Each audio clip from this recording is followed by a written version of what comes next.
Yo mang, balik lagi sama gua Guntur di channel Males Nonton Film. Udah lama banget gua nggak upload di channel ini gitu ya. Dan sekarang gua bakal upload lagi dan insya Allah sering upload di channel ini gitu. Mudah-mudahan terus konsisten lah ya. Oke, di video kali ini gua bakal nyeritain film yang berjudul True Spirit tahun 2023. True Spirit ini disutradarai oleh Sarah Spillane. Film dokumenter True Spirit mengisahkan tentang kisah nyata yang dialami oleh Jessica Watson. Jessica adalah gadis muda asal Australia yang memiliki mimpi untuk mengelilingi dunia dengan berlayar. Untuk mewujudkan mimpinya ini, gadis berusia 16 tahun itu berlayar menggunakan yacht kecil miliknya seorang diri. Bagaimana cerita komplitnya? Mari kita mulai ceritanya.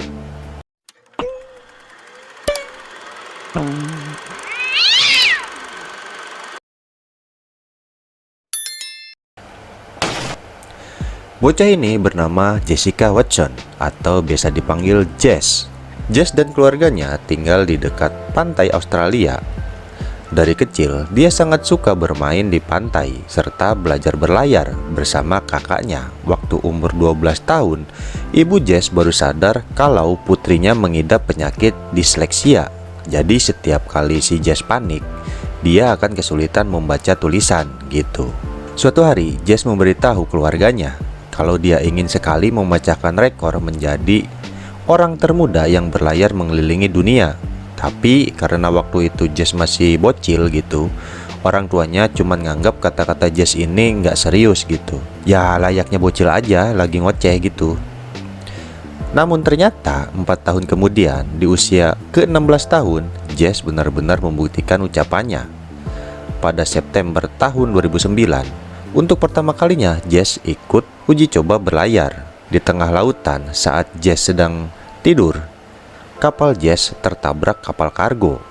Tapi alhamdulillahnya Jess selamat meski tiang kapalnya patah. Jess lalu menelpon pelatihnya yang bernama Ben. Pelatih Jess ini adalah seorang pelaut profesional yang sering berkeliling dunia. Setelah menjelaskan kecelakaan barusan, Jess pun memberitahu titik koordinat lokasinya. Tapi karena panik, penyakit disleksia Jess kambuh lagi. Akibat kejadian itu, uji coba Jess pun dinyatakan gagal. Keesokan harinya, ketika Jess kembali ke pelabuhan, Jess bersama Ben langsung mengadakan konferensi pers. Salah satu wartawan bernama Craig bertanya, kenapa Jess bisa tertabrak kapal kargo, padahal harusnya sebelum mendekat alarm pasti berbunyi. Sambil menahan malu, Jess mengakui kalau kemarin malam dia lupa menyalakan alarm kapalnya. Mendengar cerita itu, seluruh wartawan pun mengejek Jess. Gimana Jess mau memecahkan rekor pelayaran termuda di dunia gitu, kalau menyalakan alarm aja dia lupa. Besoknya, Jess dan sang ayah serta Ben memeriksa kerusakan kapalnya. Rencananya bulan depan Jess ingin mulai berlayar. Namun melihat kerusakan dan keteledoran putrinya, sang ayah merasa Jess belum siap. Dia lalu menyarankan untuk menunda pelayaran sampai tahun depan. Tapi Jess menolak. Pokoknya saat kapal selesai diperbaiki, Jess mau langsung berlayar keliling dunia sesuai jadwal. Besok lusanya, Ben mengajak Jess pergi. Sepanjang jalan, Jess cerita gara-gara gagal uji coba kemarin, para sponsor yang membiayai pelayaran Jess memutuskan mundur. Jadi sekarang mereka tak punya uang untuk membetulkan kapal. Tapi meski tak ada sponsor, Jess tetap ingin berusaha memperbaiki kapalnya. Pokoknya dia gak mau berlayar kemanapun jika tidak naik kapal kesayangannya yang diberi nama Pink. Melihat sifat keras kepala eta bocah, Ben cuman diam sambil terus-terusan nyebut astagfirullahaladzim gitu. Saat sampai di sebuah gudang kapal, Jess kaget melihat teman-teman Ben yang sedang membetulkan kapal milik Jess. Ben pun cerita sebenarnya ayahnya Jess sudah memberitahunya masalah sponsor yang tadi Jess ceritakan. Jadi dia berinisiatif meminta bantuan teman-temannya untuk memperbaiki Pink. Tak lama kemudian, keluarga Jess datang untuk ikut membantu.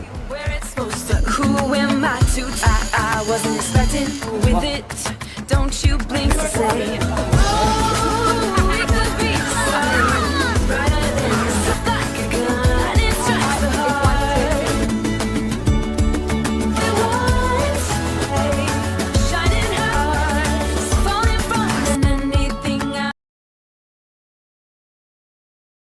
Tiga minggu berlalu, Pink akhirnya selesai diperbaiki dan siap berlayar. Besok malamnya, waktu sedang duduk berdua dengan kakak perempuannya yang bernama Emily, Jess curhat kalau dia takut gagal lagi. Kritikan dari para wartawan waktu itu membuat keyakinannya goyang. Sang kakak pun mencoba memberi semangat dengan membuat blog tentang kisah pelayaran Jess.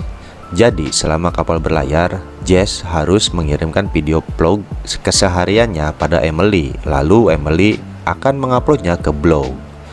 Mendengar support dari kakaknya, Jess sangat senang. Kepercayaan diri Jess pun kembali bangkit. Singkat cerita, hari pelayaran pun tiba. Jess mulai berlayar meninggalkan pelabuhan Australia. Dari jauh, staf pencatat rekor mulai mencatat waktu keberangkatan Jess dan pelayaran Jess mengelilingi dunia pun dimulai dari sini.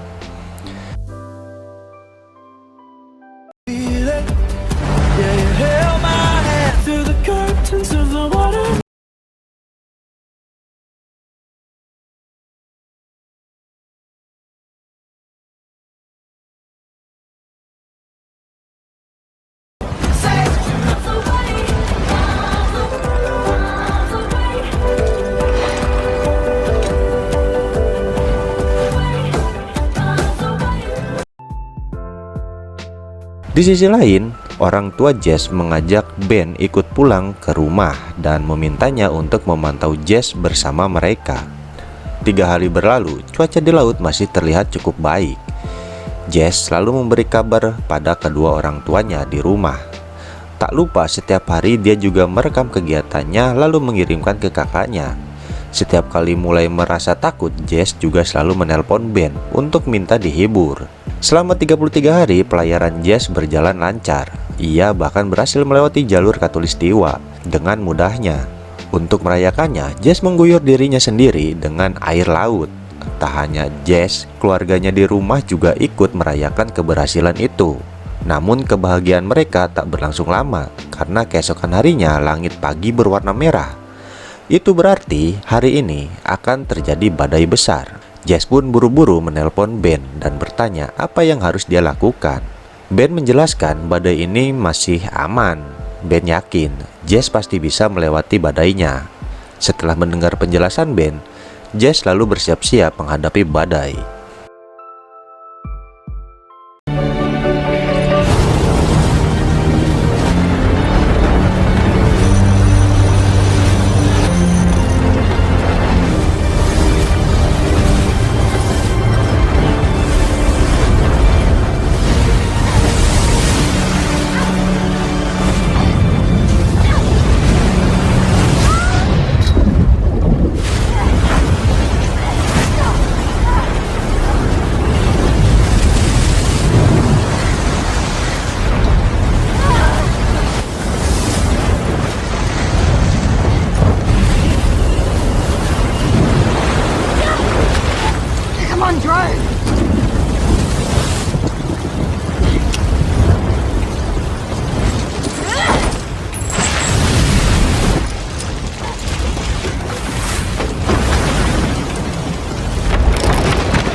Meski pingsan, alhamdulillahnya Jess berhasil melewati badai.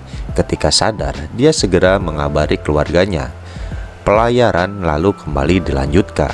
Kabar tentang Jess yang berhasil melewati badai pun terdengar oleh para wartawan. Mereka menghujani Ben dengan pertanyaan tentang bagaimana kondisi Jess setelah badai. Sebelum Ben sempat menjawab, adiknya Jess memberitahu selama pelayaran para wartawan bisa memantaunya sendiri lewat blog pribadinya Jess.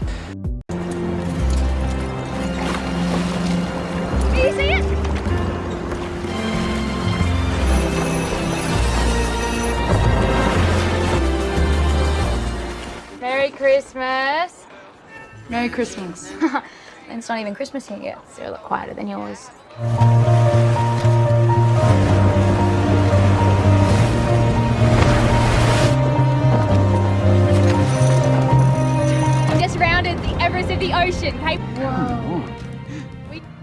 Di hari ke-113 atau hampir 4 bulan lamanya berada di laut sendirian, kebahagiaan Jess lagi-lagi hilang.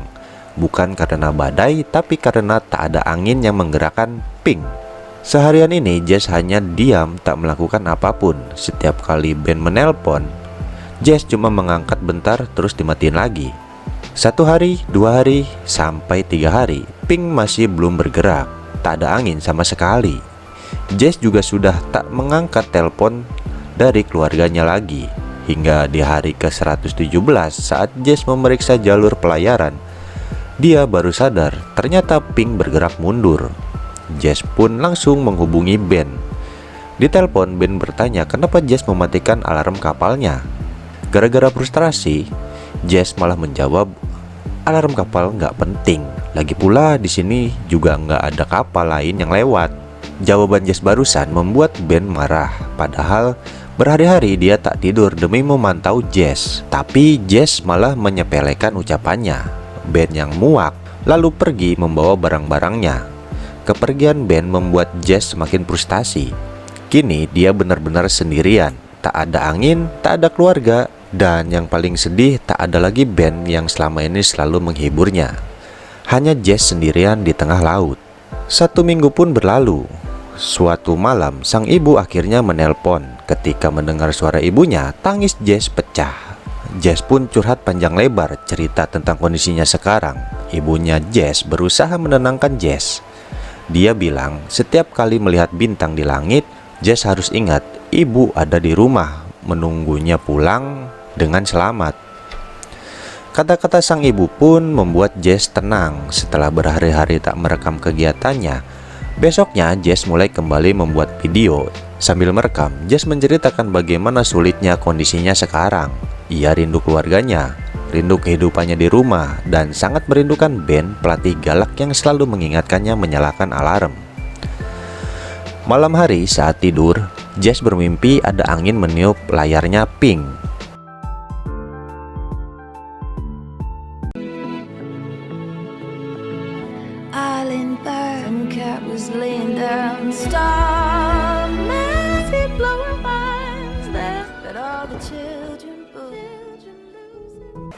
Dan alhamdulillahnya keesokan paginya mimpi Jess menjadi kenyataan. Pink akhirnya bergerak. Kabar gembira itu pun diberitakan ke seluruh dunia. Para wartawan juga terus memantau kabar terbaru Jess.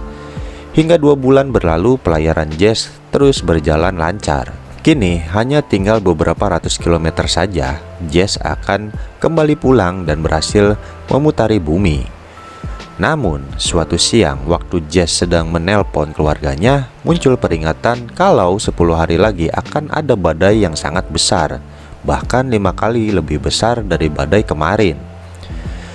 Ibu Jess di situ panik, lalu menyuruh putrinya berlindung di pelabuhan terdekat. Jess pun bimbang, karena jika dia menepi ke pelabuhan artinya dia gagal memecahkan rekor keliling dunia. Tapi di sisi lain dia juga takut dan ragu apakah bisa menghadapi badai dahsyat itu sendirian. 2 hari kemudian, kabar tentang badai di jalur pelayaran Jess diberitakan di seluruh dunia. Melihat berita itu, keluarga langsung menghubungi Jess dan menyuruh untuk segera mencari pelabuhan terdekat.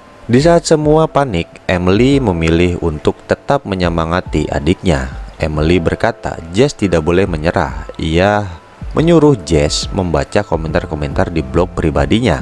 Ternyata karena terinspirasi berkat kisah Jess, orang-orang dari seluruh dunia juga mengirimkan video ucapan terima kasih serta ucapan dukungan untuk Jess. Mereka memberitahu apa yang Jess lakukan selama ini telah menginspirasi mereka untuk ikut mewujudkan cita-cita mereka. Melihat video-video itu, semangat Jess kembali bangkit. Demi para penggemarnya, Jess bertekad akan menghadapi badai dahsyat itu bagaimanapun caranya. Beberapa hari kemudian, setelah dapat ide, Jess buru-buru memberitahu ide tersebut pada keluarganya. Waktu sedang mengobrol, Jess mendengar suara Ben. Ben pun bilang sebenarnya selama ini dia diam-diam selalu memantau keperjalanan Jess. Ben di situ memberitahu kalau badainya nggak main-main. Lebih baik Jess menghentikan pelayarannya karena ombak di badai dahsyat itu bisa setinggi 18 meter. Tapi bukannya takut, Jess malah bilang itulah rencananya. Saat ombak tinggi datang, Jess akan mengarahkan kapalnya masuk ke lorong ombak. Jadi nanti kapalnya akan berselancar didorong ombak sampai badai selesai. Awalnya tak ada yang setuju dengan ide gila Jess, tapi karena semua orang tahu kalau si Jess ini keras kepala, sang ayah pun terpaksa mendukung, walaupun dalam hati dia terus-terusan istighfar gitu. Astagfirullahaladzim, nih bocah gitu. Ayahnya Jess mengatakan bagaimanapun juga Jess adalah kapten kapalnya, dan Jess tak selemah yang orang-orang pikirkan. Dia yakin putrinya pasti bisa menghadapi badai sebesar apapun.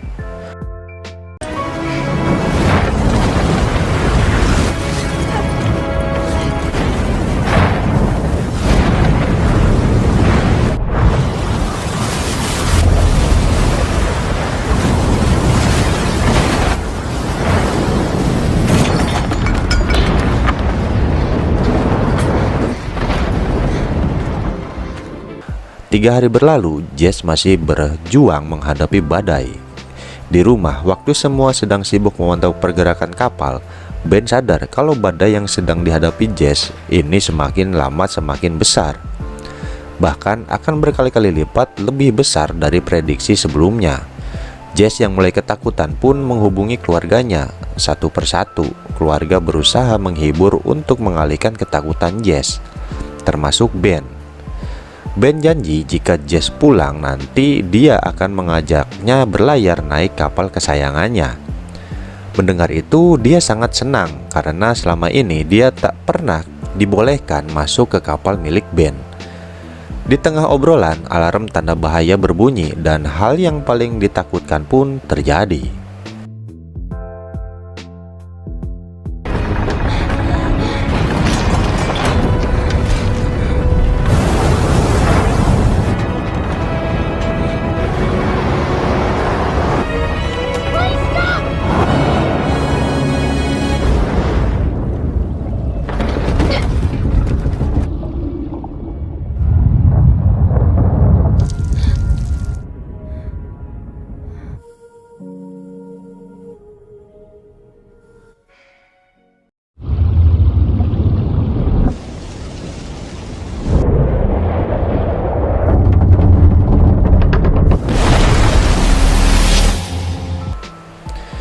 Di rumah ketika sedang khawatir, ibu Jess mendapat telepon.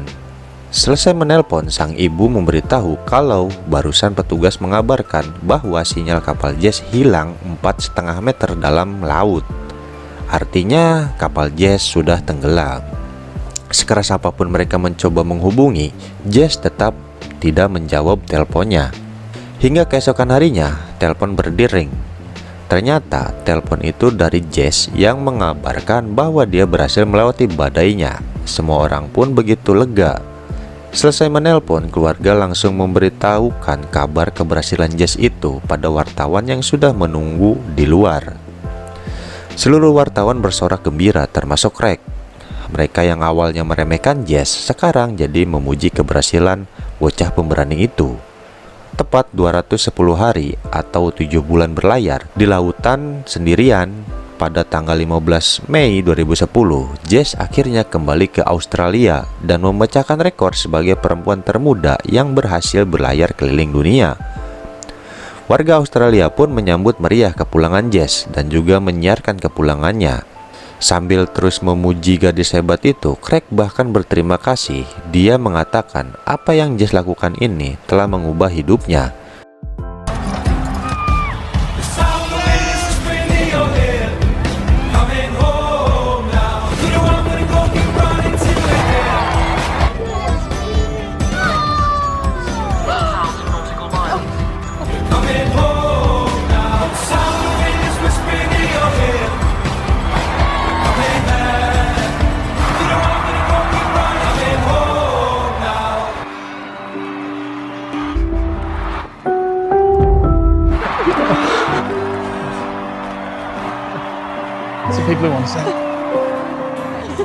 Kepulangan Jess juga disambut Perdana Menteri Australia. Dia menyebut Jess sebagai pahlawan di hadapan semua orang. Tapi Jess bilang dia bukan pahlawan, dia hanya gadis biasa yang berusaha mewujudkan mimpinya. Dan di hari itu, Jess membuktikan kalau bocil kayak Jess aja bisa, maka kalian semua juga pasti bisa. Dan film pun selesai.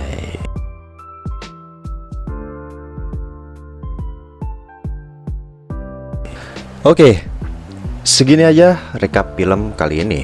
Dan semoga film ini menginspirasi gitu ya buat kalian, supaya jangan menyerah gitu, karena ini benar-benar terjadi di kehidupan nyata gitu. Film ini berdasarkan kehidupan nyata gitu. Dan video-videonya Jess pun yang Jess asli ya, yang waktu dia berlayar ada dah di YouTube. Lu cari aja, bisa lu cari, ada kok. Atau di akhir film ini pun ditampilin gitu beberapa cuplikan videonya si Jess gitu. Ya udah, segini aja videonya, dan semoga kalian semua sehat, diberikan rezeki yang lancar, dan selamat malam, selamat pagi, selamat siang, kapanpun kalian menonton. Dan sampai ketemu di video selanjutnya. Bye-bye.